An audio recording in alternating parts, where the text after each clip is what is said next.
Bava Batra Daf Kuf Kaf He Kuf Kaf Vav. La Gemara, elle parle longuement des halakhot qui concernent le Bechor. Le premier-né qui va recevoir une double part dans l'héritage. Et le sujet d'aujourd'hui, c'est qui est le Bechor? Est-ce que c'est celui qui est né en premier dans la famille ou bien l'enfant qui a été conçu en premier? Et là-dessus, on va voir une histoire avec une très belle explication du Gaon de Vilna. Et on va commencer par l'histoire. L'histoire, c'est une histoire qui est arrivée il y a 250 ans. Un homme qui s'est marié avec une femme et qui l'a divorcée après une courte période de mariage, quand elle était déjà enceinte de lui. Juste après le divorce, il s'est remarié avec une autre femme et elle est tombée enceinte aussi, la deuxième. Et plus que ça, au bout de 7 mois de mariage avec la deuxième femme, elle a accouché un bébé. Et la première, qui était enceinte de lui de juste avant le divorce, elle a accouché son bébé que 9 mois plus tard. Donc, ce qui s'est passé ici, c'est que l'enfant du deuxième mariage, et donc il a été fabriqué, il a été conçu après le premier enfant, il est né au fait avant.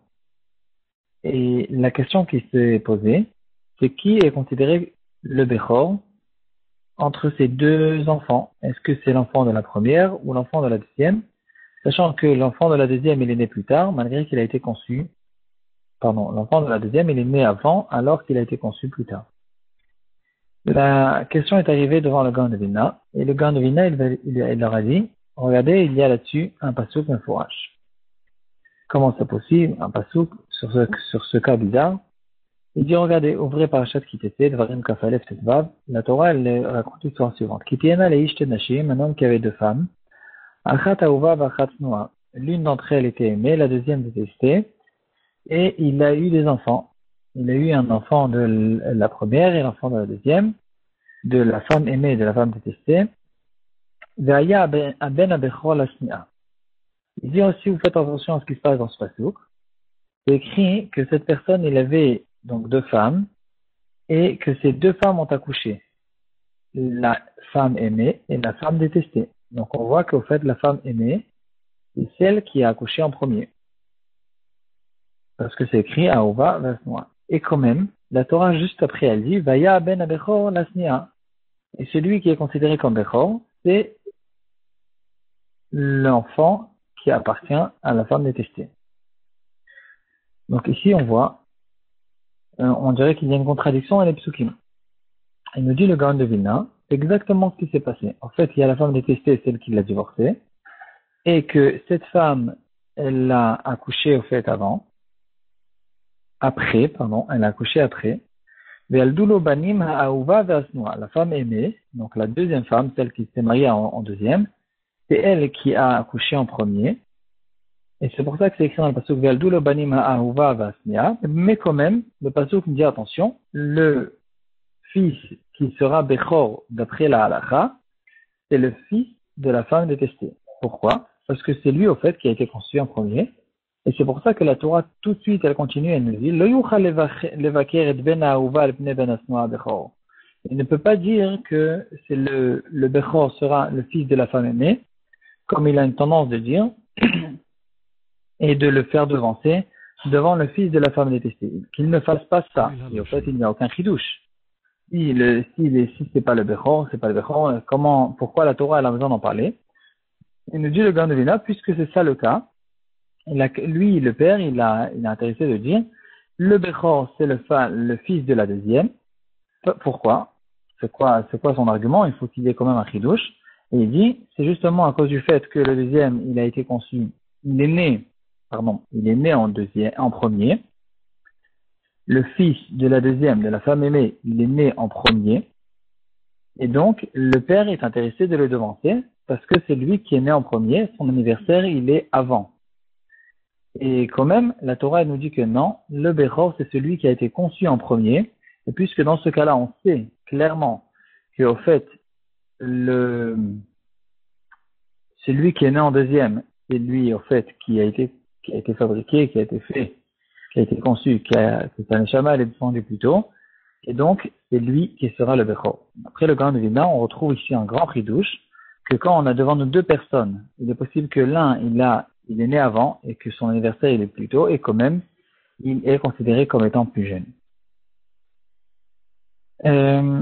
Cette explication a été écrite dans le livre Seharat Eliyahu, au nom du Gan de Vina, et ça fait une grosse discussion dans en fait les poskim et les farshim de toutes les générations depuis cette histoire du Gan de Vina. Et il y a de montagnes de preuves qui ont été ramenées par les poskim, comme dans le Shoel Moshiv, dans l'Imre Yosher, et même d'autres poskim qui disent que c'est impossible, c'est quelque chose qui n'est pas vrai. La conclusion qui sort de ce pshat du Pasuk, elle est impossible, elle n'est pas vraie, et c'est sûr que c'est celui qui est né en premier, c'est lui qui sera le Bechor. Et il y a même certains des Farshim qui disent que c'est impossible que le Gan de Vina il ait dit ce pshat, on ne le croit pas, c'est une erreur, c'est quelqu'un d'autre qui a peut-être bien aimé le pshat, il est très beau dans le Pasuk, mais il n'est pas vrai, et donc le Gan de Vina ne l'a pas dit.